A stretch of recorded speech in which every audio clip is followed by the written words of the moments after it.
Good morning students. Lakshya Computer Training Institute ফালৰ পৰা আমি আজি আৰু এটা PowerPointৰ ক্লাছ লৈ আহিছো। আমাৰ শৰ্টস বিলাকো তোমালোকে চাবা। আমাৰ শৰ্টস বিলাকো বহুত ইম্পৰ্টেন্ট। তাত আমি ধুনিয়া ধুনিয়া ট্ৰিক্স আৰু টিপস দি থাকো। আৰু আমাৰ PowerPointৰ যোনবিলাক ক্লাছ এতিয়ালৈকে আমি কৰিলো এই ক্লাছবিলাক খুবই ইন্টাৰেষ্টিং ক্লাছ। খুব ধুনিয়াকৈ আমি বুজাই দিছো কেনেকৈ কোন বস্তুটো ইউজ কৰিব লাগে আৰু আমাৰ স্লাইডস বিলাক যে আমি বনাইছো হেবিলাকো খুবই ক'ব গলে ক্ৰিয়েটিভ স্লাইডস আমি বনাইছো। এতিয়া যোনটো মই স্লাইড বনাব গৈ আছো এটো খুব ধুনিয়া আৰু প্ৰফেশনাল স্লাইড আমি বনাই আছো। তোমালোকে আমাৰ লগত জড়িত থাকিবা, আমাৰ অনলাইন ক্লাसेस বিলাক চাই থাকা আৰু বলা এতিয়া আমি আৰম্ভ কৰো আমাৰ PowerPointৰ 4th ক্লাছ। ইয়াত চাব পাৰা আমাৰ এটা স্লাইড আছে। এটো স্লাইডত এতিয়া আমি শেপত যাম। শেপত যোৱাৰ পিছত তোমালোকে লৈ লবা ৰেক্টেংগল লোৱাৰ পিছত ইয়াত ধুনিয়াকে ৰেক্টেংগলটো এপ্লাই কৰি দিবা। এই ৰেক্টেংগলটো ইয়াত এপ্লাই কৰি দিলা, ৰেক্টেংগল আহি গল।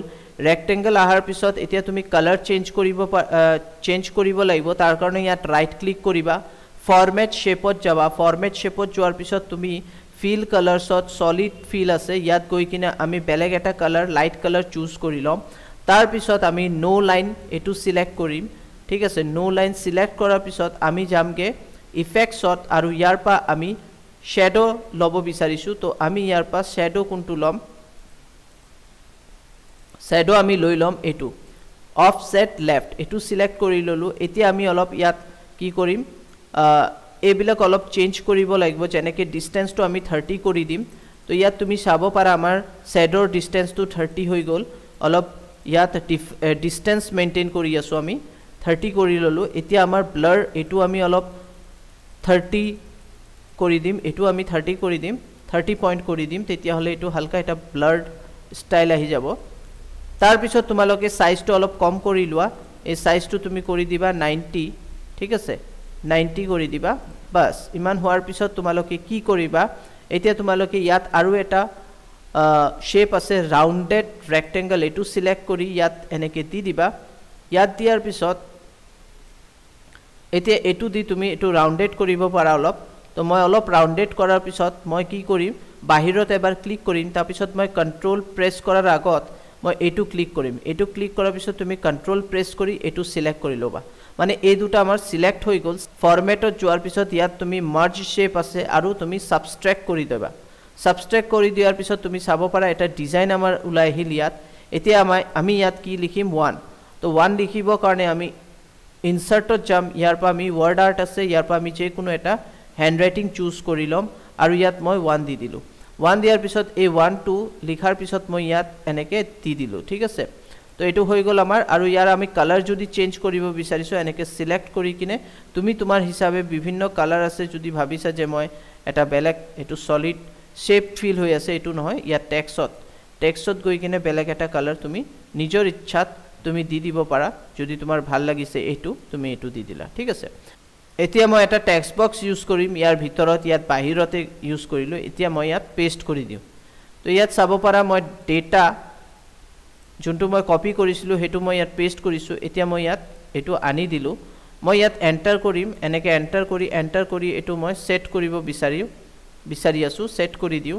ঠিক আছে, এটো সেট কৰি দিলো। সেট কৰাৰ পিছত ইয়াত মই লৈ আনিলো আৰু মই এবাৰ কি কৰিম, এই গুটেটো সিলেক্ট কৰাৰ পিছত ইয়াত জাস্টিফাই আছে, এটো ক্লিক কৰি দিম। তো এটো জাস্টিফাই হৈ গল আৰু মই এটো অলপ সৰু কৰি লম আৰু ওপৰত লৈ যাম আৰু ইয়াত সেট কৰাৰ চেষ্টা কৰিম। তো এটো কি হ'ব, মোৰ সেট হৈ যাব। এনেকে মই সেট কৰাৰ চেষ্টা কৰি আছো। হ্যান্ডৰাইটিংটো অলপ আৰু সৰু কৰিব লাগিব, তেতিয়া সেট হৈ যাব।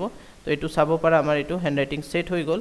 আৰু আমি এই বস্তুটো যে আছে এটো আমি অলপ ডাঙৰ কৰিব বিচাৰিছো। ইয়া তুমি এটো ডিলিট কৰি দিয়া, ইয়াৰ পৰা ডিলিট কৰি দিয়া, এটো তলত দি দিয়া, এনেকে এফালে দি দিয়া। ঠিক আছে, এটো ইয়াত দি দিলা।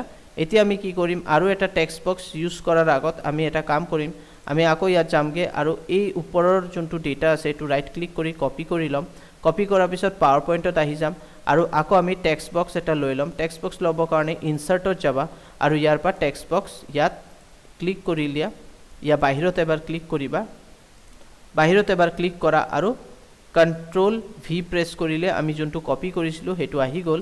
এতিয়া আমি এটো সিলেক্ট কৰি অলপ ডাঙৰ কৰিব বিচাৰিছো তো মই ইয়া এন্টাৰ কৰি দিও এতিয়া এন্টাৰ কৰাৰ পিছত মই এটো সিলেক্ট কৰি লও ভিতৰৰ টেক্সট আৰু মই অলপ ডাঙৰ কৰি লও ঠিক আছে ডাঙৰ কৰি সৰু কৰি লও এনেকে মই সৰু কৰি লম আৰু ইয়াত মই এটো দি দিলো দিয়াৰ পিছত তুমি বিভিন্ন হ্যান্ডৰাইটিং আছে যদি ভাবিছা যে মই বেলেগ হ্যান্ডৰাইটিং দিব বিচাৰিছো ইয়া হ্যান্ডৰাইটিংৰ প্যাটাৰ্নটো চেঞ্জ কৰিব বিচাৰিছো তুমি ইয়াৰ পৰা বেলেগ হ্যান্ডৰাইটিং এপ্লাই কৰিব পাৰা ইয়াত দি দিলা আৰু কালাৰটো বেলেগ দিব বিচাৰিছা তুমি বেলেগ এটা কালাৰ দি দিব পাৰা ঠিক আছে তো এনেকে আমাৰ এটো হৈ গল ইয়াতো তুমি বেলেগ কালাৰ দিব পাৰা বিভিন্ন কালাৰ আছে দেখাত ধুনিয়া লাগে তো তোমাৰ যোনটো সুবিধা সেই হিচাপে তুমি বেলেগ কালাৰ দি দিব পাৰা তো এটো মই দি দিলো এতিয়া মই কি কৰিম এই গুটেটো সিলেক্ট কৰিব কাৰণে কন্ট্ৰোল প্ৰেছ কৰিম আৰু এনেকে মই ড্ৰেগ কৰি গুটেটো সিলেক্ট কৰি ললো এতিয়া মই কি কৰিম গুটেটো সিলেক্ট কৰাৰ পিছত কন্ট্ৰোল প্লাস সি কপি হৈ গল কন্ট্ৰোল প্লাস ভি